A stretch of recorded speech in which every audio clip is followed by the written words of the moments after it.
नमस्कार, मैं हूं गौरव अग्रवाल।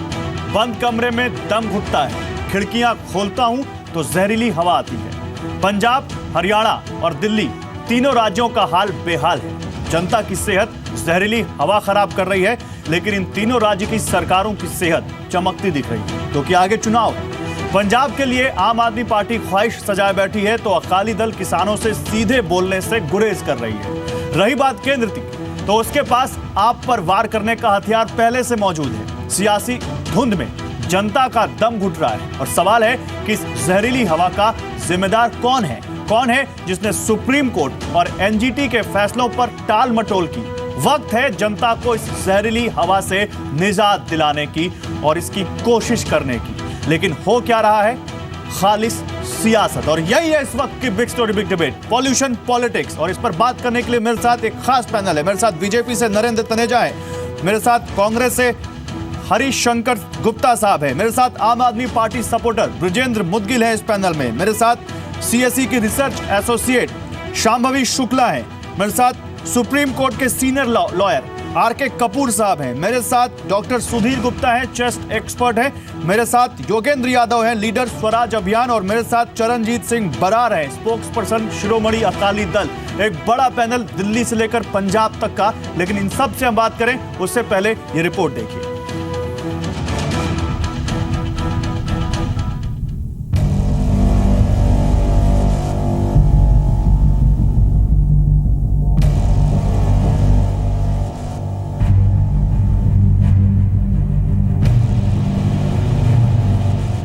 पब्लिक का नुकसान हो जाएगा, पब्लिक मर जाएगी, तो ये राजनीति क्या करेंगे? फिर कितना करेंगे ये राजनीति?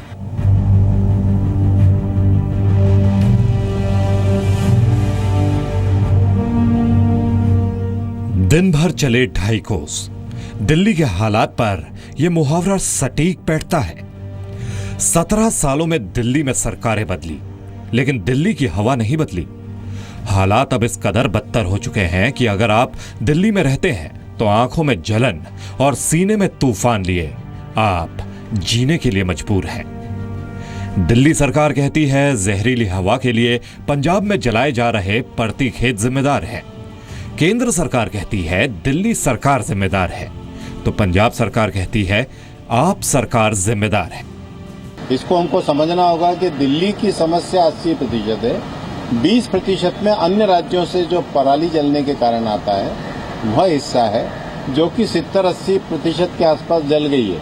उसका जो नुकसान हमें होना था हो गया है।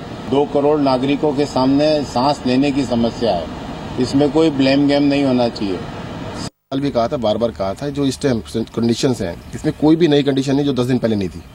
दिल्ली के अंदर पोल्यूशन की कंडीशन कोई भी नया चीज नहीं ऐड हुई है, एक्सेप्ट जो खेत जल रहे हैं। खेत जो जल रहे हैं उसकी वजह से जो पोल्यूशन है। आप एक बात देखिए, आगरा में ऐसा क्या हुआ? ताजमहल तो दिखाई नहीं दे रहा। दिल्ली की बात करें, आगरा तक अगर जा रहा है तो किस वजह से है? आप गुड़गांव देख लीजिए ना, आप फरीदाबाद देखिए, नोएडा देखिएगा, वहाँ पे दिल्ली से कम पोल्यूशन नहीं, दिल्ली से ज़्यादा ही पोल्यूशन है। तो ऐसा कुछ नहीं है कि सरकार ने कदम नहीं। बदनाम को तो बदनाम कर रहा है। जैसे पहले कह दिया कि पंजाब में 78 फुट नशई हैं, हमारे तो 1% भी नशई नहीं। आज सबरे कल एक गाँव में चले जाएँ, एक जे 10,000 की आबादी है हमारे गाँव में, जे 10,000 की आबादी में 100 बंदा स्मैक लेता हो, फिर 1% बनेगा? निकाल दो हमें। दरअसल दिल्ली ही नहीं, हरियाणा और पंजाब की आवाम के फेफड़ों में भी जहरीली हवा भर रही है, लेकिन हल नहीं दिख रहा। दिल्ली में स्कूल बंद कर दिए गए हैं, पंजाब में किसानों से खेत में आग नहीं लगाने की अपील की जा रही है। लेकिन सवाल है कि ऐसा क्या 2-1 दिनों की बात है जब दिल्ली की हवा दम घोटू बन गई हो? जी नहीं, बिल्कुल नहीं।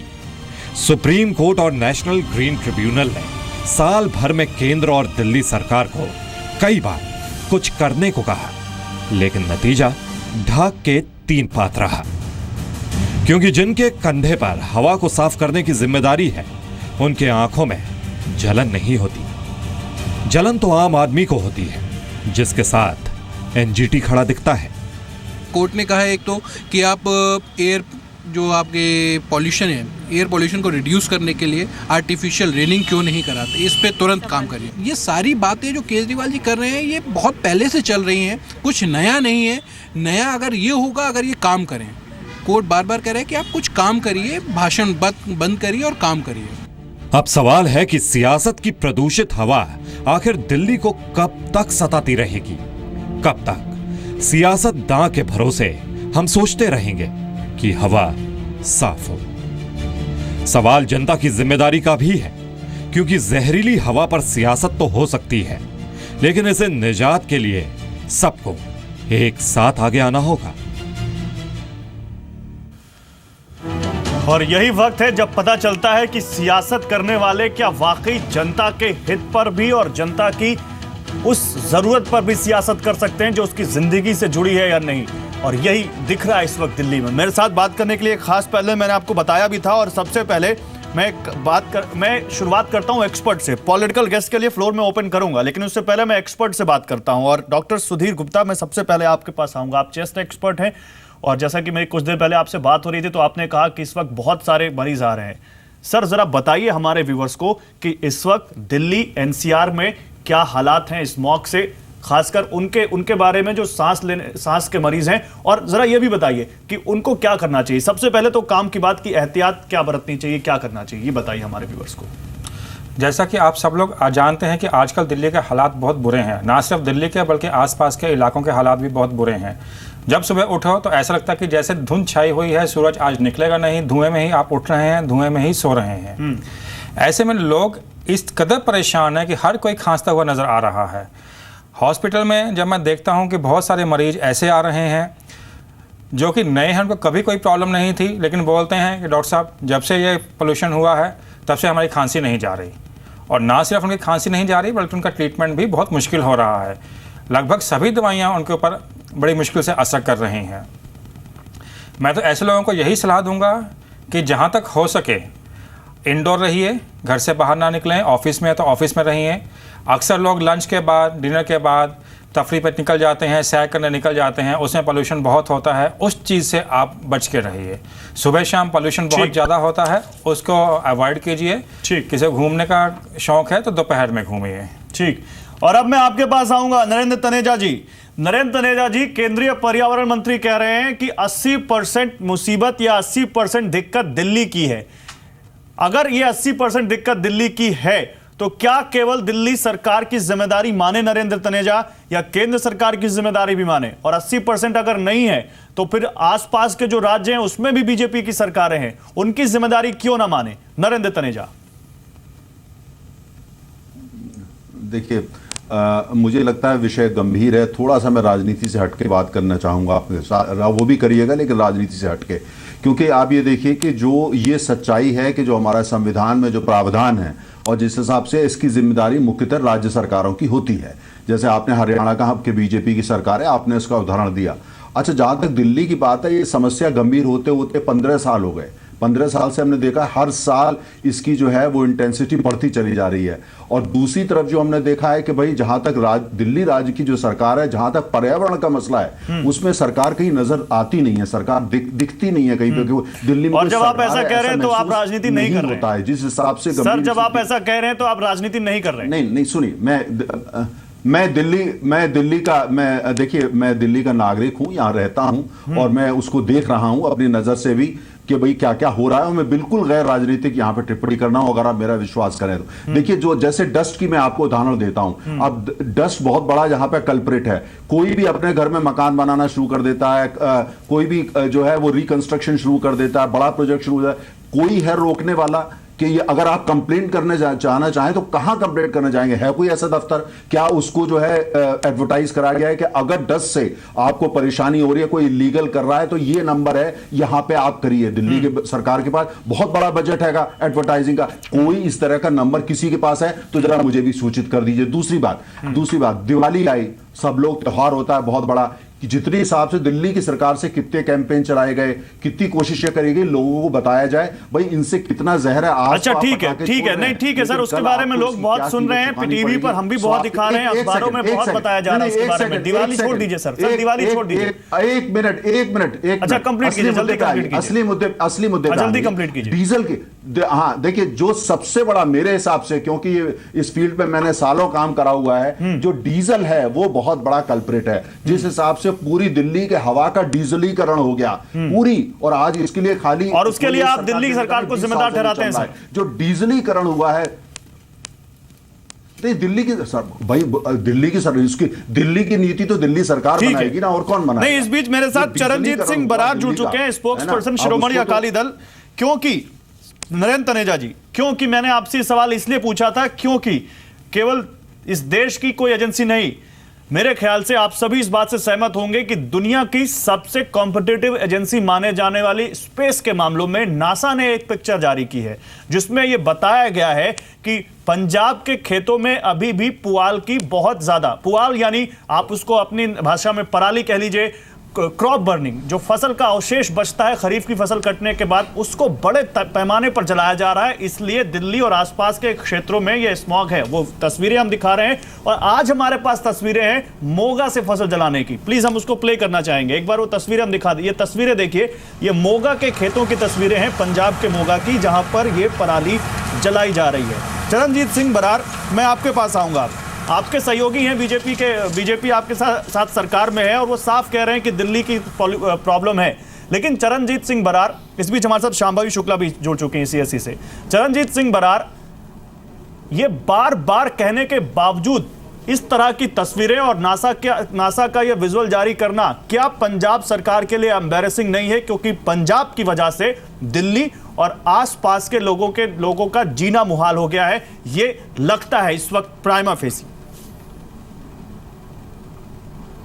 देखिए, ऐसा है कि चाहे ये सारे देश की प्रॉब्लम है, और मगर मैं एक बात और साझी करनी चाहूँगा कि जैसे पंजाब के किसान ने सारे देश का बड़े लंबा समय जो अन्न से मतलब पेट पाला है, तो आज किसान की स्वामीनाथन की रिपोर्ट लागू ना होने करके किसान की दशा ऐसी है कि वो इतना खर्चा झेल नहीं पा रहा कि उनको कोई और साधन में पराली को साड़ने के अलावा कोई रास्ता निकलता नहीं है। मगर फिर भी सरकार की तरफ से 3-4 यूनिट भी पंजाब में लगाए हैं, और उसके अलावा हमने कई उसको जो साधन हैं वो सब्सिडी पे भी प्रोवाइड करा रहे हैं ताकि ये जो सदा के लिए ये बंद हो। मगर आज तक किसान इसके लिए तैयार नहीं है कि वो खुद ब खुद। नहीं, चरणजीत सिंह बरार, एक दिन की समस्या नहीं है सर। आप 10 सालों से सरकार में हैं, फिर से इलेक्शन में जा रहे हैं और फिर से सरकार बनाने के लिए आप लोगों से वोट मांग रहे हैं। चरणजीत सिंह बरार,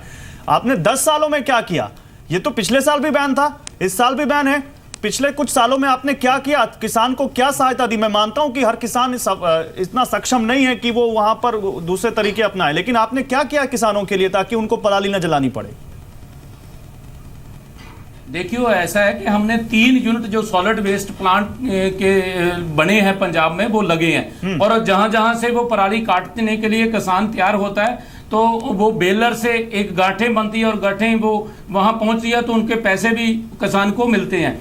मगर सारे किसान इसके लिए तैयार नहीं हुए। हमने हैप्पी सीडर जो एक बजाई की मशीन है वो सब्सिडी पे दे रहे हैं, जीरो ड्रिल की मशीन है वो सब्सिडी पे दे रहे हैं ताकि बगैर पराली काटे और बगैर पराली को जलाए तो वो बिजाई कर सके। मगर किसान इस वक्त अभी तक खुद तैयार नहीं है। अच्छा। और मैं समझता हूं कि जिसने ठीक है आप रहिए मेरे साथ योगेंद्र यादव हैं जो पंजाब में भी काफी घूमे हैं, और योगेंद्र यादव दिल्ली की सियासत से लेकर पंजाब की सियासतों को सबसे बहुत अच्छे तरीके से समझते हैं। योगेंद्र यादव जी, अब मैं आपके पास आऊंगा। योगेंद्र यादव, हमने बीजेपी की बात सुनी, हमने अकाली दल की बात सुनी। योगेंद्र यादव, आपको इनकी बातों में कोई सच्चाई नजर आती है या आप इनकी बातों से किसी एक हिस्से से सहमत हैं? और दूसरा, आपको क्या लगता है कि सियासत हो रही है या वाकई कहीं कोई सीरियस कोशिश हो रही है इस स्मॉग से बचने की? आपका क्या व्यू है इस मुद्दे पर?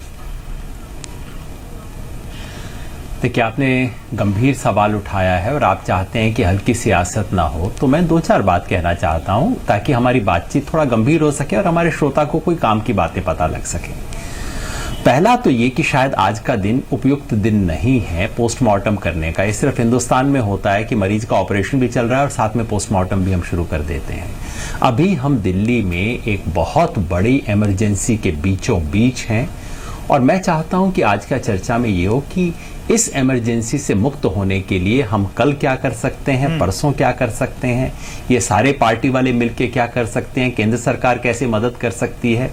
और हमने तो आज कहा है, मैंने आज अरविंद केजरीवाल जी को चिट्ठी लिखी है, कहा है कि हम हमारी पार्टी का प्रत्येक वॉलंटियर पूरी तरह तैयार हैं उनके निर्देश पर काम करने के लिए कि दिल्ली में क्या किया जा सकता है। अभी तो एकदम आफत की घड़ी है, लंबे विश्लेषण हम बहुत बाद में भी कर सकते हैं। दूसरी बात मैं कहना चाहता हूं कि जब आप विश्लेषण करें तो सिर्फ किसी एक राज्य को, सिर्फ किसी एक सरकार को दोष देना गलत होगा। सच्चाई ये है कि हिंदुस्तान में पर्यावरण एक बहुत बड़ा मुद्दा बन नहीं पाया है।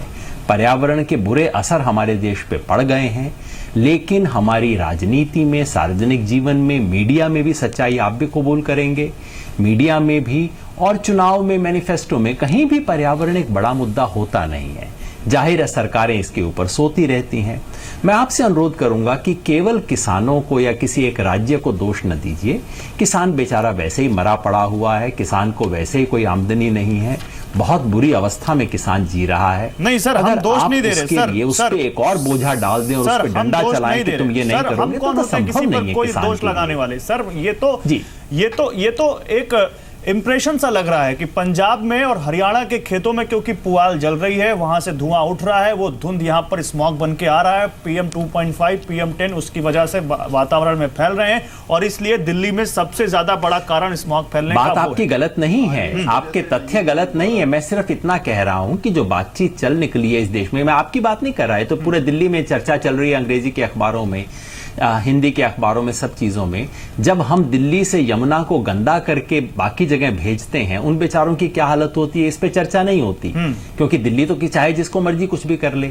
लेकिन जब पंजाब हरियाणा में कुछ होता है, उसका दिल्ली पे असर होता है, तो हम काफ़ी सजग हो जाते हैं, राष्ट्रीय मीडिया, हम सब लोग। देखिए, उस किसान की आपको मदद करनी होगी। वो एक बुरी चीज़ कर रहा है जिससे नुकसान हो रहा है, लेकिन वो बेचारा मजबूर है।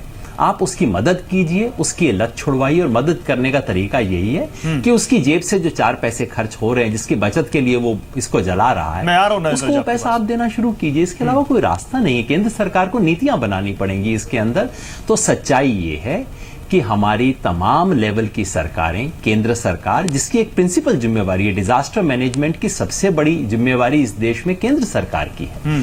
केंद्र सरकार जिम्मेवार है, राज्य सरकार जिम्मेवार है और नगर निगम निकाय, ये जो MCD वगैरह है, ये तीनों जिम्मेवार हैं। पूरा हमारी राजनीतिक व्यवस्था इस सवाल पे सोती रही है, ऊँगती रही है। और सच्चाई ये है कि सबको झंझोड़ने की जरूरत है, सबको जगाने की जरूरत है। आप एक अच्छा काम कर रहे हो सबको जगा के, लेकिन मेरा कहना है कि इस देश में जो 3 कैटेगरी के लोग होते हैं, पॉलिटिशियन, मीडिया वाले और जज, वो दुनिया की हर चीज के बारे में जजमेंट देते रहते हैं। मैं भी उनमें से शामिल हूं। सर नहीं, हमें इस चीज पे आप जो कह रहे हैं, जजमेंट पे पहुंचने की कोशिश नहीं है। ज्यादा जैसा आपने कहा सर, आप CSDS में पढ़ा चुके हैं, CSDS, और इसके अलावा आप दिल्ली से लेकर पंजाब तक की चीजों को समझते हैं। सवाल यहाँ पर विश्लेषण का नहीं है, सवाल है कि जब जनता के सिर पे बन आई है तो वो सवाल पूछे कि ना पूछे। डेमोक्रेसी में इतना तो हक है उसको। हम किसी पर आरोप नहीं मढ़ रहे, हम नहीं कह रहे कि पंजाब सरकार या बीजेपी सरकार ही जिम्मेदार है। हम तो मानते हैं कि आम आदमी और आप भी जिम्मेदार है। लेकिन मैं हरिशंकर गुप्ता आपको नहीं कह रहा, नहीं, मैं पर्सनल ले भी नहीं रहा हूं, मैं इन जनरल बात कर रहा हूं। हरिशंकर गुप्ता साहब, मैं आपके पास आऊंगा। हरिशंकर गुप्ता साहब, सवाल यहां है कि क्या करें इस वक्त जब खतरा सर पे आ जाता है, तब हमारे पॉलिटिशियन भी जागते हैं, तब हमें भी लगता है कि अब हमें भी एक पूल करनी चाहिए गाड़ियां, तब हमें भी लगता है कि पब्लिक ट्रांसपोर्ट यूज करते तो आज हमें ये करना पड़ता और हमारे बच्चों का स्कूल बंद नहीं होता। किसको जिम्मेदार माने हरिशंकर गुप्ता? देखिए, जिम्मेदारी की बात तो तय कर दिया हाईकोर्ट ने, NGT ने, दोनों एजेंसीज ने दिल्ली सरकार के लोगों को बुला के फटकार भी लगाई। और अब जो सबसे बड़ी बात यह है, पराली की जो बात आपने भी किया, योगेंद्र जी ने भी किया है, पराली जलाने ना जले, पंजाब और हरियाणा के किसान को अब तक कुछ खर्चा दिया जाता था ताकि पराली को वहाँ से हटा दे। मशीनों से जब धान कटती है तो उसका जो अवशेष रह जाता है वो उठाना उसको मुश्किल होता है, उसमें उसका खर्चा लगता है। उस खर्चे से बचने के लिए उसको जलाना पड़ता है। ये अखबारों में रिपोर्ट्स हैं, लगातार पिछले 3 दिन से लगातार आ रही हैं। हरियाणा पंजाब की सरकारों ने किसान को वो पैसा नहीं दिया जिसके कारण से पराली को वहाँ से उठा सकें वो, और उसके लिए उसका दूसरे इस्तेमाल जो सुझाए गए उनमें उसको इस्तेमाल हो जाए। देखिए, दिल्ली में जिस पार्टी की सरकार है, केजरीवाल साहब से दिल्ली की जनता तो परेशान वैसे हो चुकी है, लेकिन केंद्र सरकार अपनी जिम्मेदारी से मुक्त नहीं हो सकती। दोनों राज्यों में बीजेपी की सरकार है, वहाँ अकाली दल बीजेपी की सरकार है, हरियाणा में बीजेपी की सरकार है, उससे वो मुक्त नहीं हो सकती। कोई ना कोई ठोस कदम उठाना पड़ेगा। आपको मैं याद दिलाना चाहूंगा कि ठोस कदम के रूप में दिल्ली में मेट्रो चलाई गई, ठोस कदम के रूप में दिल्ली में सीएनजी की बसें चलाई गई, ठोस कदम के रूप में दिल्ली में सीएनजी के तो आप ये कह रहे हैं कि चाहे वो केंद्र सरकार हो और चाहे दिल्ली की सरकार हो, किसी ने कोई ठोस कदम नहीं उठाया। जब समस्या सिर पर आ गई उसके बाद पर्यावरण मंत्री से भी जाके हम मिलेंगे, उसके ऊपर विज्ञापन भी छुपाएंगे, मास्क पहन के घूमेंगे भी हम लोग। ये सब चीज नहीं चलती है। आपके पास में ठोस कदम दिल्ली में उठाए जाए ताकि पोल्यूशन में कंट्रोल हो।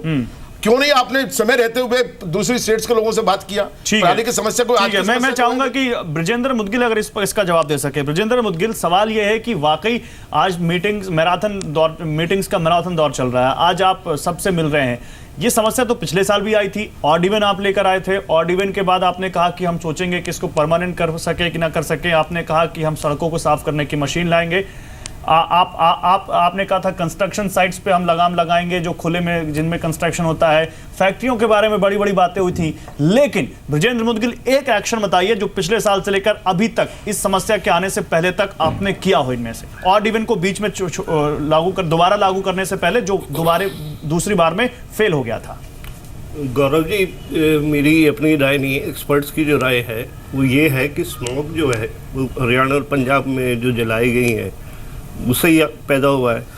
और सेकेंडली कंस्ट्रक्शन साइट्स की, जहाँ तक ये तनेजा जी बात कर रहे थे, तो इसकी परमिशन तो एमसीडी देती है और एमसीडी इन्हीं के हाथ में है। तो डस्ट से स्मॉग पैदा नहीं हुआ। सर, आप दूसरे ट्रैक पे जा रहे हैं जी। मेरा सवाल आपसे ये है कि आप आम आदमी पार्टी आज बहुत ज्यादा सीरियस दिख रही है। अरविंद केजरीवाल लोगों से होम फ्रॉम वर्क की अपील कर रहे हैं कि अगर संभव है तो आप घर से काम करिए। सर, जिसका संभव नहीं है वो अपने लंग्स इस धुंध में खराब करे, क्योंकि उसको तो अपने बीवी बच्चों का पेट पालना है। आपने क्या किया साल भर, ये बताइए सर। नहीं, अब ये बताइए ना कि स्मॉग जो क्रिएट हुआ है वो तो सारे एक्सपर्ट से कहते हैं कि पंजाब और हरियाणा के पॉल्यूशन से हुआ है, उसमें दिल्ली सरकार का क्या रोल होता है? अब ये बताइए। दिल्ली पे मैं इसमें थोड़ा सा बात ये कहना चाहूंगा। नहीं, एक मिनट की बात पूरी हो जाए। आप फिर से बोलिए, आपने क्या कहा? मैं सुन नहीं पाया आपकी बात। भाई ये देखिए, जो स्मोक क्रिएट हुआ है दिल्ली में वो तो हरियाणा पंजाब में जो फसलें जलाई गई हैं उससे हुआ है। अच्छा। ये तो सारे एक्सपर्ट्स मानते हैं। दूसरा, ऑड इवन की जहाँ तक बात है, तो ऑड इवन को अगर दोबारा भी इसको लागू किया जाए तो उससे भी ये पोल्यूशन लेवल इतना कम नहीं होने वाला। सर, आप मेरी बात समझ नहीं रहे, आप मेरे सवाल का आंसर नहीं करना चाहते। मैं एक व्यू यहाँ पर मैं आर.के. कपूर साहब का लूंगा, सुप्रीम कोर्ट के लॉयर हैं और दिल्ली के नागरिक हैं, दिल्ली एनसीआर के, इसलिए उनसे भी एक व्यू लेना है। सर, सुप्रीम कोर्ट और एनजीटी के कड़े आदेशों के बावजूद ऐसा लगता है कि हमारी किसी एजेंसी ने, हम चाहे सरकार को, दिल्ली सरकार को और चाहे केंद्र सरकार को, किसी के ऊपर देखें, किसी ने कुछ ऐसा नहीं किया जिससे लगे कि हाँ वो इतने गंभीर दिख रहे हैं। क्या सर इस तरह से इग्नोर किया जा सकता है? कानून के जानकार पर आपको क्या लगता है, सुप्रीम कोर्ट और एनजीटी के आदेश को इस तरह से दरकिनार किया जा सकता है? देखिए, सबसे पहले बात तो यह है कि जो हमारा संविधान है, हमारे संविधान में ये प्रावधान है एक तो फंडामेंटल ड्यूटीज़ का, उसमें 51A आर्टिकल का जो क्लॉज जी है उसमें क्लियर लिखा है कि ये फंडामेंटल ड्यूटी है कि हमें एनवायरनमेंट को प्रोटेक्ट करना है। इसके अलावा जो हमारे डायरेक्टिव प्रिंसिपल्स हैं 48A, ये सीधा कहता है कि ये स्टेट का एंडेवर, स्टेट की ड्यूटी रहेगी, द स्टेट शैल एंडेवर, ताकि जो हमारा एनवायरनमेंट है उसको इम्प्रूव किया जाए। इसका मतलब ये हुआ कि सबसे पहले ड्यूटी स्टेट की है, जो हमें गवर्न करती है, कि वो ऐसे प्रावधान बनाए, ऐसा कानून बनाए जिसके कारण से पोल्यूशन को कंट्रोल किया जा सके, एनवायरनमेंट को इम्प्रूव किया जा सके। अब ये देखा जाए 2 मिनट के लिए 2-3 बातें और जिससे इसके साथ एसोसिएटेड हैं। ये बात अलग है कि अभी जो स्मॉग है वो 20% हम ब्लेम दे सकते हैं पंजाब हरियाणा से जो क्रॉप बर्निंग है उससे है, लेकिन 80% जो है वो जो पोल्यूशन है वो दिल्ली की अपनी पोल्यूशन है। इसमें अगर देखें PM10 के फिगर्स लो तो स्टैटिस्टिक्स ये मैंने आपसे सवाल पूछा सर, एनजीटी और सुप्रीम कोर्ट के आदेश के बावजूद वो लागू क्यों नहीं हो पाया, कहाँ दिक्कत लगी? हाँ, तो इसलिए इसका मतलब ये है कि सीधा कंडेम्ड फाइल होनी चाहिए, क्योंकि एक तो जो पोल्यूशन जो 10 ईयर्स वाले व्हीकल्स हैं डीजल के, उनसे जो कॉज होती है, अगर इस एक्चुअली हमें इसमें परसेंटेज थोड़ी देखनी पड़ेगी। परसेंटेज के हिसाब से देखें तो जो PM10 फिगर्स है उसमें सबसे ज़्यादा पोल्यूशन रोड डस्ट की 50% है, 23% इंडस्ट्री की है और 7% व्हीकल्स की किया है। मैं यही जानता हूं कि 7% भी कंट्रोल करनी चाहिए, लेकिन सबसे ज्यादा अगर आप देखें दिल्ली में जो कारण है वो 50% डस्ट रोड है, उसके लिए वैक्यूम क्लीनर यूज नहीं हो पा रहे हैं और स्वीपिंग ऑफ रोड्स नहीं हो रही। इमीडिएटली जो मैं दो तीन चीजें कहना चाहूंगा, एक तो इमीडिएटली स्प्रिंकलिंग ऑफ वाटर के साथ इसको डस्ट जो एयर में है उसको नीचे किया जाए, और वैक्यूम क्लीनर जो कि पिछले अप्रैल से यूज होने थे आज तक वैक्यूम क्लीनर यूज नहीं हो पा रहे। जब OD1 का फार्मूला लगा था मैंने उस समय भी ये कहा था कि अगर वैक्यूम क्लीनर यूज किए जाएं, डस्ट पार्टिकल्स को जो PM2 PM10 के लिए जिम्मेदार है उनको कंट्रोल किया जाए तो ये स्मोक का हम हटा सकते हैं। लेकिन एक साल में ऐसा कुछ हुआ नहीं, जिससे स्मोक इसलिए बढ़ती जा रही है। और इसके अब जो कारण है, बेशक हम एयर को कहें कि एयर की जो विंड कम है वो अलग कारण हो सकता है, वो एग्रेवेटिंग कॉज तो हो सकता है, लेकिन मेन कारण है जो डस्ट पोल्यूशन है उसको कंट्रोल करने का, इंडस्ट्रियल पोल्यूशन को, इसलिए सरकार को कदम उठाने चाहिए। मेरे साथ शांभवी शुक्ला जुड़ रही हैं, लेकिन उनके पास हम अभी जाएंगे नहीं, कोई तकनीकी दिक्कत है, उनसे हम सवाल लेंगे और वो एज एन एक्सपर्ट बता पाएंगे कि किसका परसेंटेज कितना ज्यादा है, क्योंकि मुझे लगता है वो सबसे ज्यादा कॉम्पिटेटेड है हम सब में। CSE के रिसर्च एसोसिएट हैं। लेकिन नरेंद्र तनेजा, आप दिल्ली सरकार पर सवाल उठाइए, लेकिन केंद्र सरकार की तरफ से भी उठाए गए उन कदमों के बारे में हमारे व्यूअर्स को बताइए, क्योंकि हमारे पास व्यूअर्स ने कुछ, हम व्यूअर्स से उनकी राय मांगते हैं, उनका एक वीडियो मंगाते हैं। 2 व्यूअर्स की राय आज हमने चुनी है, वो हम दिखाएंगे लोगों को। लेकिन जरा लोगों को ये बताइए कि आपने क्या किया, पर्यावरण के से जुड़ा कौन सा ऐसा कदम उठाया जिससे दिल्ली नहीं, दिल्ली के आसपास या देश में कहीं ऐसा कोई स्मॉग जैसी अभी स्थिति दिल्ली में बनी है कहीं ना बने। देखिए, पहले तो मैंने जैसे पहले भी कहा कि समस्या बहुत गंभीर है और इसको राजनीति से ऊपर हटके देखना पड़ेगा। अमृतसर से लेके आसनसोल तक, ये खाली दिल्ली पंजाब। सर आप कह रहे हैं राजनीति से ऊपर उठकर देखना पड़ेगा, हर पार्टी इस पर राजनीति कर रही है। आपकी पार्टी, कांग्रेस, आम आदमी पार्टी, हर पार्टी इस पर राजनीति कर रही है। कैसे कहें कि राजनीति से हटके देखना पड़ेगा? फिर आइए सब लोग साथ और कहिए कि इस पर हम राजनीति नहीं करेंगे। गौरव, हम कोई राजनीति नहीं कर रहे, हम तो आपको स्थिति बता रहे हैं। आप भी दिल्ली के रहने वाले हैं, आप मुझे बताइए पर्यावरण को लेकर के दिल्ली सरकार आपको कोई दिखती है? आपको दिख रही है तो मैं वहां आ जाता हूं, मुझे भी दिखा दीजिए, हेल्प कर दीजिए मेरी। अच्छा, नहीं, मैं दिल्ली सरकार से तो सवाल पूछ रहा हूँ। ये बात हम काफी समय सुन रहे हैं कि नहीं, मैं दिल्ली सरकार से सवाल पूछ रहा हूँ, केंद्र सरकार कहां दिखती है? ये कहना है कि इन चीजों को अच्छा, और जहां तक नहीं, देखिए, जो पर्यावरण की जो जिम्मेदारी है आप अच्छी तरीके से जानते हैं। अगर केंद्र सरकार दिल्ली में बहुत एक्टिव हो जाए तो अरविंद केजरीवाल जी कहेंगे अरे ये तो आप कॉन्स्टिट्यूशन का उल्लंघन कर रहे हैं। दिल्ली के लोगों के लिए तो एक्टिव हो सकते हैं भाई, आप ये क्यों ऐसा बात हमको भी एक्टिव है। अच्छा, दूसरी लेकिन इस समय स्थिति गंभीर है। मुझे लगता है सारे राजनीति से हटके, सारे राजनीतिक दलों को मिल करके, सारे स्टेक होल्डर्स को मिल करके सबसे पहले इससे निपटना है। ये मौका ये नहीं है कि यहाँ पे जो है पॉलिटिकल ब्लेम। सर फिर एक बार एक सवाल का जवाब दीजिए। नरेंद्र तनेजा, बहुत आदर्श स्थिति की बात कर रहे हैं नरेंद्र तनेजा, सुनने में बड़ा अच्छा लगता है, लेकिन जमीन पर जब देखता है दिल्ली का एक आम आदमी तो उसको दिखता नहीं कुछ। बहुत अच्छी बात कर रहे हैं आप, केंद्र सरकार में भी हैं, उसके बतौर केंद्र सरकार में रहने के नाते भी, और आप पंजाब सरकार के साथ भी सत्ता में शामिल हैं, हरियाणा में भी शामिल हैं। आप तीनों तरीके से आप इस बात को वहां कन्वे कर सकते हैं कि वहां के किसानों को कहा जाए। हमने तो नहीं देखा सर, जहां पंजाब या हरियाणा सरकार ने, केवल पंजाब सरकार को देख लें, पंजाब सरकार ने कहा हो किसानों से कि आप पराली मत जलाइए, या हमने तो नहीं देखा कि उन्होंने कोई सख्ती बरती हो। हम सब्सिडी देंगे, सब्सिडी दी जा सकती है।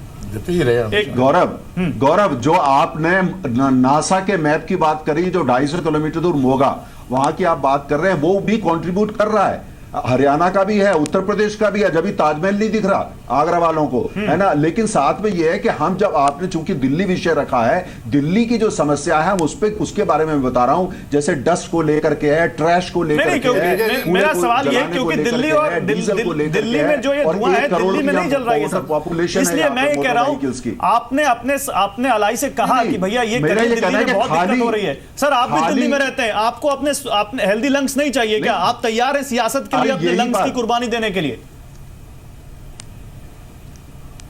गौरव, मेरा ये कहना है कि दिल्ली और साथ में जितने भी आसपास है सबके लिए हमको देखना है, और केंद्र सरकार ने इसीलिए तमाम सारे नए कदम उठाए हैं, और केंद्र सरकार ने राज्य सरकार के साथ लगातार इस बारे में बातचीत करी है। एलजी ने भी इस मीटिंग को बुलाया है, जो इस राज्य के आसपास के राज्य उनको लेकर। लेकिन मेरा ये कहना है कि केंद्र सरकार, राज्य सरकारें, पब्लिक मीडिया, सबको, क्योंकि ये समस्या बहुत गंभीर है। Exactly. पॉलिटिकल पार्टीज की को सीमित करके समस्या गंभीर नहीं है, हैजार्डस हो चुकी है, सबको मिलकर बेहद खतरनाक हो चुकी है सर, कंस्ट्रक्शन इंडस्ट्री बेहद खतरनाक हो चुकी है।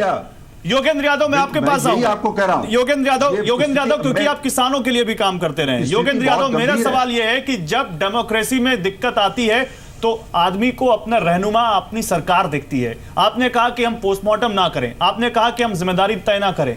योगेंद्र यादव, क्योंकि मुद्दा अभी उठा है इसलिए सवाल भी इसी वक्त उठाना बनता है। सर, मेरा सवाल आपसे यह है, किसानों को तो हम जिम्मेदार नहीं ठहराते हैं, ठीक है, लेकिन क्या उस सरकार को जिम्मेदार ना ठहराएं जिसने उन किसानों को कुछ ना कहा हो, उन किसानों को कोई सहायता ना दी हो, और उन किसानों को अवेयर ना किया हो, जागरूक ना किया हो कि भाई आप ये मत करिए? क्या हम पंजाब सरकार से ये सवाल ना पूछें? क्या हम चरणजीत बराड़ से ये सवाल ना पूछें? उत्तर प्रदेश सरकार, गौरव, आप बिल्कुल सही कह रहे हैं। इनफैक्ट आपने कहा कि स्थिति सिर्फ महत्वपूर्ण नहीं है, बहुत ही गंभीर हो चुकी है, और आप एकदम सही कह रहे हैं। इस समय तो हम बिल्कुल एक इमरजेंसी के बीच में हैं, जहां अगर इसको अगले कुछ दिनों में एड्रेस नहीं किया गया तो न जाने कितने बच्चों के लंग्स पे असर पड़ेगा। आज से 5 साल बाद, 10 साल बाद जब बच्चों की मौत होगी, हम उसे कनेक्ट नहीं कर पाएंगे कि आज की स्मॉग की वजह से थी, लेकिन इसकी वजह से होंगी ये मौतें। हम बहुत बड़ी ह्यूमन ट्रेजेडी के बीचों बीच इस वक्त खड़े हैं, और इसलिए जब कोई साथी इतनी हल्की बातें करते हैं कि ये तो सब एक्सपर्ट्स ने कह दिया पंजाब हरियाणा की वजह से है, मैं चाहता हूं कि वो इस बातचीत में थोड़ी गंभीरता बना के रखें। हम बहुत ज़्यादा लोगों के जीवन की बात कर रहे हैं। आप बिल्कुल सही कह रहे हैं गौरव कि सरकारों की जिम्मेवारी है, फिक्स होगी, मुझे पूरा विश्वास है। कल जब एनजीटी में इस पे बहस होती है, सुप्रीम कोर्ट के सामने जब बातचीत आएगी, तो बहुत चीज़ों पे से पर्दा उठेगा जो कि उठना चाहिए। मैं सिर्फ इतना कहना चाह रहा हूँ कि इस बातचीत में हमसे मतलब हमारे जितने साथी यहाँ बैठे हैं, सिर्फ ये ना मान लें कि सिर्फ उस सरकार का दोष था, सिर्फ इस सरकार का दोष था। सच्चाई ये है कि पर्यावरण जैसे गंभीर सवाल पे इस देश की तमाम बड़ी पार्टियां और तमाम सरकारें सो रही हैं। मैंने किसी साथी को कहते हुए सुना, केंद्र सरकार ने बड़े कदम उठाए हैं। आप गिनवा दीजिए सर, पिछले 2 साल में क्या कदम उठाए हैं। ये बात राज्य सरकारों पे भी लागू होती है, दिल्ली सरकार पे तो लागू होती ही होती है, हरियाणा और पंजाब पे भी लागू होती है। जब हम इतने बड़े एक फिनोमिना की बात कर रहे हैं और उसमें एक दूसरे की तूतू मैमे में उलझ के इस चीज़ को छोटा बना देना, इस सवाल की आज जो गंभीरता है उसको छोटा करता है। तो मैं आपके माध्यम से तमाम पैनलिस्ट से अनुरोध करूंगा, ठीक है, कि हम अपने सबके बच्चों की जिंदगी की बात इस वक्त कर रहे हैं और उसमें वो संजीदगी बनाए रखें। सरकारों का तो जाहिर दोष है, बिल्कुल स्पष्ट बात है। ये कहना झूठ है कि ये कोई प्रकृति की देन है, ये प्रकृति की देन नहीं है। ये हम सबके जिस तरह का विकास किया है, सरकारें कितने बरसों तक सोती रही हैं इस सवालों पे। इस देश में इतनी बार बताया गया, पिछले साल एक 42 सूत्रीय कार्यक्रम बना इसके बारे में। उस 42 सूत्र में से कितने सूत्र केंद्र सरकार को करने थे, कितने राज्य सरकार को करने थे, कितने एमसीडी को करने थे, क्या किया, आप इसका खुलासा कर लीजिएगा। लेकिन आज अगर हम फोकस केवल ये करें कि अगले 3 दिन में क्या हो सकता है ताकि 30,000 बच्चे मरने की बजाय 25,000 मरे, 20,000 मरे, वो सबसे बड़ी चीजें। बड़ी बात कह रहे हैं आप, और लेकिन हम इस मुद्दे को इसी मुद्दे पर आगे बात करें। अगले 2-4-5 दिन जुड़ जाएं, बाकी बाद में अपना झगड़ा कर लें। नहीं, ठीक है, झगड़ा करे ना करे वो तो जनता के सामने आएगा। लेकिन हमने अपने इस शो में व्यूअर्स की भी राय रखने की कोशिश की है और हमने व्यूअर्स स्पीक नाम का एक सेगमेंट इस शो में रखा है जिसमें हम लोगों से उनकी राय मंगाते हैं उनके वीडियो के जरिए। आइए देखते हैं लोग क्या सोचते हैं इसके बारे में। दिल्ली से लेकर मुंबई तक के बैठे लोग क्या सोच रहे हैं दिल्ली में फैली इस धुंध के बारे में, एक बार वो देख लेते हैं, फिर इस बहस को आगे बढ़ाते हैं।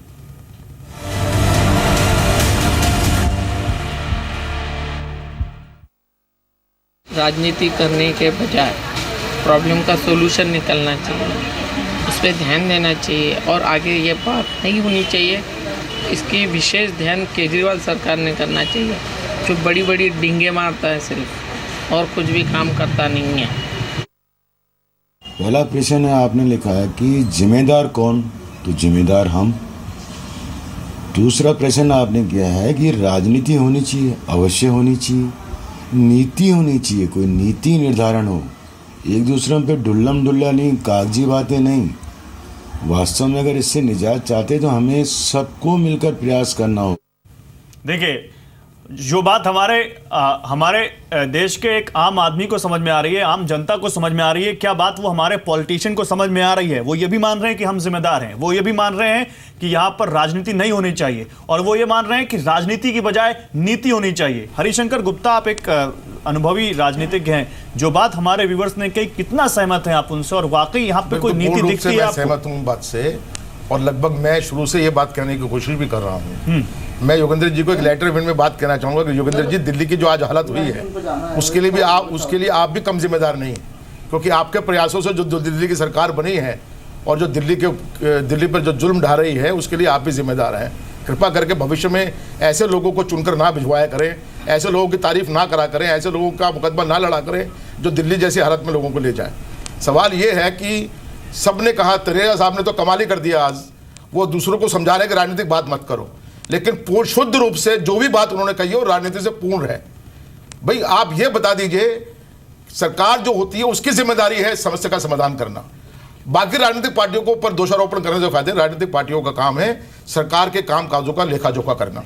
आज ये बता दीजिए कि दिल्ली की सरकार या केंद्र की सरकार ने कौन सा ठोस कदम उठाया है, लेकिन जब सिर पर बात आ गई है तो सब उसको चिल्लाने लगे हैं। आज आपके पर्यावरण मंत्री ने भी कह दिया कि साहब 80% जिम्मेदारी दिल्ली की है। जितनी जिम्मेदारी दिल्ली की है, मैं समझता हूं कि उससे कहीं ज्यादा जिम्मेदारी केंद्र की भी है। केंद्र के तमाम कार्यालय, केंद्र के तमाम मंत्री, केंद्र के सब लोग दिल्ली में बैठकर राजनीति करते हैं, दिल्ली में सरकार चलाते हैं बैठ के। क्या उन लोगों को ये पर्यावरण से समस्या पैदा नहीं हो रही है क्या? मेरा कहने का मतलब यह कि कुछ तो अनाउंसमेंट हो। दिल्ली के जब केजरीवाल सरकार दिल्ली में आई थी तो यह कहा गया था कि 10,000 बसें लेके आएंगे। आज पौने 2 साल हो गए, आगे एक बस दिल्ली के अंदर नहीं जुड़ी है। 10,000 सीएनजी की बसेस के बारे में प्रॉमिस किया गया था, और ना जाने रोज अखबारों में बयान आता है कि सड़कों की सफाई वैक्यूम क्लीनर से होगी, सड़कों को चमका दिया जाएगा, सड़कों के ऊपर स्प्रिंकलिंग की जाएगी, पानी की बुछार की जाएगी। कहाँ है भाई? ब्रजेंद्र मुदगिल जवाब दीजिए, ब्रजेंद्र मुदगिल जवाब दीजिए, कहाँ है ये सब? बातों में रह गया या जमीन पर है? हरिशंकर जी को अच्छी तरह मालूम है कि दिल्ली के जो एलजी हैं वो सारी फाइलें तो अब खुद लेके बैठ गए। देखिए सर, इतने गंभीर मुद्दे पर आप ऐसा नहीं, बात मत कहिएगा, इसको सस्ता मत बनाइए, सस्ता मत बनाइए। इस्तीफा दे दीजिए ना, आप फिर सरकार में क्यों बैठे हैं? आप इस्तीफा दे दीजिए, कहीं हमको कोई काम नहीं करने दे रहा, आप इस्तीफा दे के जाइए। तनख्वाह किस बात की ले रहे हैं? अगर आप काम नहीं कर रहे तो तनख्वाह लेना भी बंद करिए ना। आप थोड़ा तसल्ली रखिए, क्योंकि अभी एमसीडी का भी लेखा जोखा होने वाला है। भाई मेरे जस्ट की बात मैं हाथ जोड़ के निवेदन आपसे कर रहा हूं, ब्लेम गेम की राजनीति छोड़िए, जो बात यहां पर विषय पर रहे, मुद्दे की बात करें हम लोग। देखिए, ना आपका कुछ जाने वाला, ना इनका कुछ जाने वाला, ना मेरा कुछ जाने वाला। दिल्ली तबाह हो जाएगी, देश तबाह हो जाएगा। देखिए, आपको आज तो ये खुल के मालूम है। सर, मेरा तो बहुत जा रहा है। मैं जब हवा में निकलता हूँ खुली हवा में तो मुझे बहुत दिक्कत होती है, तो मुझे तो बहुत दिक्कत है। इसलिए मैं चाहता हूँ कि कम से कम यहाँ पर बात हो तो सबके हित की हो। मुदगल जी एलजी के बारे में बात ना करें। हाँ, जो निर्णय आपको करने होते हैं आप करते हैं, उनको बोलने दीजिए। ब्रजेंद्र मुदगिल बोलिए। देखिए, हम पूरी तरह एनालाइज कर चुके हैं कि स्मॉग की जो प्रॉब्लम है वो स्टेट से आई है। ठीक है, डस्ट की जहां तक बात है वो एमसीडी के एरियाज में, आप सबसे बुरा हाल जो डस्ट का है, डस्ट पॉल्यूशन का, वो एमसीडी एरियाज में ही है, और एमसीडी इसके लिए जिम्मेवार है। तनेजा जी शायद इस बात को एक्सेप्ट करें या ना करें। सर, आप कंस्ट्रक्शन का जो मेजर काम है, देखिए दिल्ली में आप दूसरे पर फिर ब्लेम कर रहे हैं। मुझे आपसे तमाम लोग ये पूछ रहे हैं, सरकार आपकी, आपके पर्यावरण मंत्री क्यों बनाया आपने? आपका पर्यावरण मंत्रालय क्यों है? आपके मंत्री ने क्या किया ये बता दीजिए। आपने जो भी किया आप बता दीजिए बस। नहीं गौरव जी, ये जो प्रॉब्लम है इसका डायरेक्ट इंटरवेंशन हमारे पास तो है नहीं, क्योंकि स्टेट से पॉल्यूशन हुआ है क्रिएट, तो हम इसमें क्या भूमिका निभा सकते? नहीं, इसमें क्या डीजल का पॉल्यूशन नहीं है, केवल पंजाब हरियाणा है। इसमें क्या कंस्ट्रक्शन साइट्स का पॉल्यूशन नहीं है? मैं आ रहा हूं निरंतर। देखिए, स्मॉग की जो प्रॉब्लम है वो डीजल व्हीकल से नहीं आई है। वैसे तो 2.5 लाख के करीब एनसीआर से भी व्हीकल दिल्ली में एंटर होते हैं रोज, लेकिन जो प्रॉब्लम हम आज डिस्कस करने बैठे हैं उसमें जो नेबरिंग स्टेट्स है उनका कंट्रीब्यूशन। चलिए, नेबरिंग स्टेट्स की बात कर रहे हैं आप। मैं चरणजीत सिंह बरार आपके पास आता हूं, फिर अपने व्यूअर्स को हम एक्सपर्ट एडवाइस देंगे कि क्या और करना चाहिए इसमें। डॉक्टर साहब हमारे साथ बैठे हुए हैं बहुत देर से, लेकिन चरणजीत सिंह बरार, एक आरोप और लग रहा है आपके ऊपर, और आरोप ये क्योंकि आप इलेक्शन में जा रहे हैं। पंजाब एक ऐसा सूबा है जो खेती प्रधान सूबा है, और वहां पर सबसे ज्यादा किसान वोटर हैं, इसलिए भी आपको डर है कि अगर आपने जरा सी सख्ती बरती, इसलिए भी उनको डर है आपको कि अगर आपने कुछ सख्त वहां पर कोई आदेश सुनाया तो आपके हाथ से बहुत सारे वोट निकल जाएंगे। तो क्या ये खालिस सियासत है जिसकी वजह से आप एक सख्त फैसला नहीं ले पा रहे हैं? भाई ऐसा नहीं है। मैं एक बात आपसे साझी करनी चाहूंगा कि आज की मेजरमेंट करें तो दिल्ली में हमारे से पोल्यूशन कहीं बढ़ के ज्यादा है। एक बात तो मैं वो तो दिल्ली में है ही, जो बार-बार बिल्कुल दिल्ली में ही है। पंजाब और हरियाणा में ब्लेम किया जा रहा है, तो मैं वही बात कर रहा हूं कि पंजाब में इतना नहीं है जिसके जितना हाई लेवल पे दिल्ली पे है। और दूसरी बात करने वाली है, ऐसे इश्तिहार हमने लगातार महीना पर सभी अखबारों में देते हैं। हर गांव में जाके हम कैंप लगाते हैं, उनकी तस्वीरें मेरे पास है। और मैं जो आपको एक डाटा बताऊं, rotavator, zero till, drill, star reaper, baler जो जितने दिए हमने 86 करोड़ रुपए की सब्सिडी देके ये हमने जो है हमारे जो इसको खत्म कर सकते हैं वो भी हमने दी है। और मैं एक बात और कहूं कि हमने पर एकड़ बिजली फ्री के तौर पे 10,000 रुपए पर एकड़ सरकार, पंजाब सरकार अपने वसीलों से दे रही है। इसलिए जो पंजाब सरकार के माध्यम से दिया जा सकता है और जो पंजाब सरकार से माध्यम से किया जा सकता है वो हम बहुत अच्छा कर रहे हैं। मगर ऐसा भी नहीं हो सकता कि पंजाब का किसान 45% फूड पूल का जो हीट दे और 30% जो फूड पूल का जो वो पैडी दे, तो उसको इतना भी डंडा। अच्छा, तो मेरे मुझे ये कमांड दी जा रही कि आप सॉल्यूशन की ओर बढ़िए, लेकिन उससे पहले चरणजीत सिंह बरार सुनिए। मान लिया आपने ये सब किया, मैं तो एक सवाल नहीं उठा रहा कि आपने ये सब नहीं किया, उसका असर क्यों नहीं दिखा सर? इसका जवाब दीजिए, असर क्यों नहीं दिखा? देखिए, मैं एक कानून की, जिस कानून की आप बात कर रहे हैं, जैसे एनजीटी की सारी हदायतें हैं, हमने इस बार 1232 मत दीजिए सफाई सर, मत दीजिए सफाई चरणजीत सिंह बरार साहब, मान लिया आपने किया, सवाल मेरा यह है असर क्यों नहीं दिखा? जी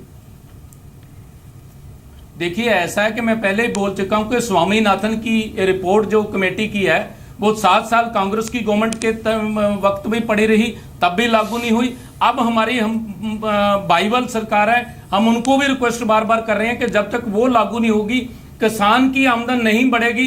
किसान इतना खर्चा झेलने के लिए तैयार नहीं है कि वो 3-4 मतलब आप ये कह रहे हैं ना कि आप कितनी सब्सिडी देने के बावजूद, इतने सारे कामों के बावजूद किसान के पास वो चीज नहीं पहुंच रही है, और क्योंकि किसान के पास वो चीज नहीं पहुंच रही है तो वो पराली जला रहा है, ये बात आप कह रहे हैं?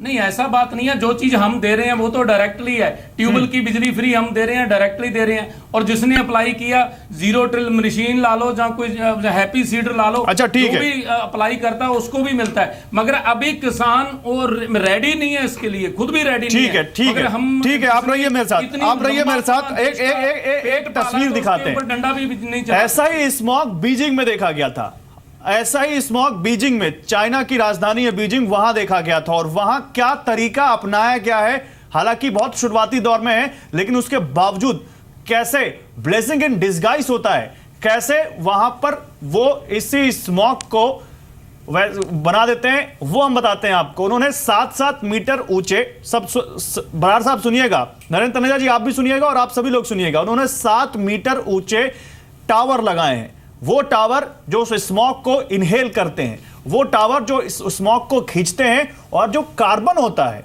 उसको वो ठोस बनाकर उसका डायमंड बनाते हैं सर, हीरा बनाते हैं, उस हीरे को बेचते हैं, और वो हीरा जो उस ज्वेलरी से जो आमदनी होती है उससे दूसरे टावर खड़े करते हैं। सोचिए सर, क्या हम ये कर सकते हैं?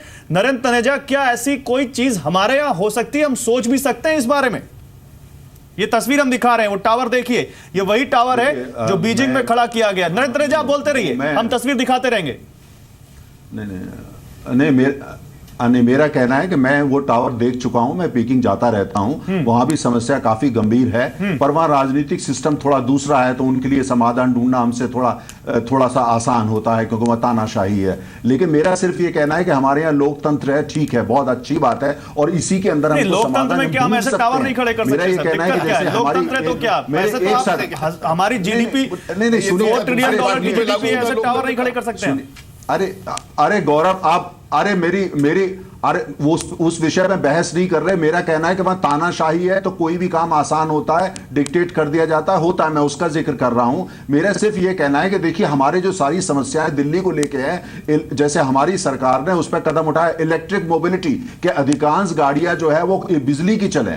ज्यादातर जो परिवहन है दिल्ली के अंदर, चाहे वो प्राइवेट हो, कॉमर्शियल हो, पब्लिक हो, वो बिजली से चले। उसके लिए टास्क फोर्स बनाई जा चुकी है और उसका काम हो रहा है। राज्य सरकारों से भी बात हो रही है, पूरे देश में इस बात हो रही है। पर्यावरण मंत्रालय भारत का बने 36 साल हो चुके हैं, लेकिन जितना काम होना चाहिए था नहीं हुआ उसने। ये हकीकत है, ये राजनीति से हटके ऊपर हमको मानना पड़ेगा। अगर हुआ होता तो आज मैं और आप ये समस्या से क्यों जूझ रहे होते, हमारे बच्चे से क्यों जूझ रहे होते। अच्छा, दूसरी हमने जो कदम उठाया है कि जो डीजल और पेट्रोल जो यूज होता है वो यूरो स्टैंडर्ड का यहां पे आए, जिसका पॉल्यूशन जो है, एयर कंटेमिनेशन वो मिनिमम होगा। साथ में अब कोशिश हम कर रहे हैं कि एलएनजी लेकर यहां पे आए, सीएनजी से ज्यादा उसको लेके, जिससे कि जो पॉल्यूशन है उसको और भी कम किया जा सके।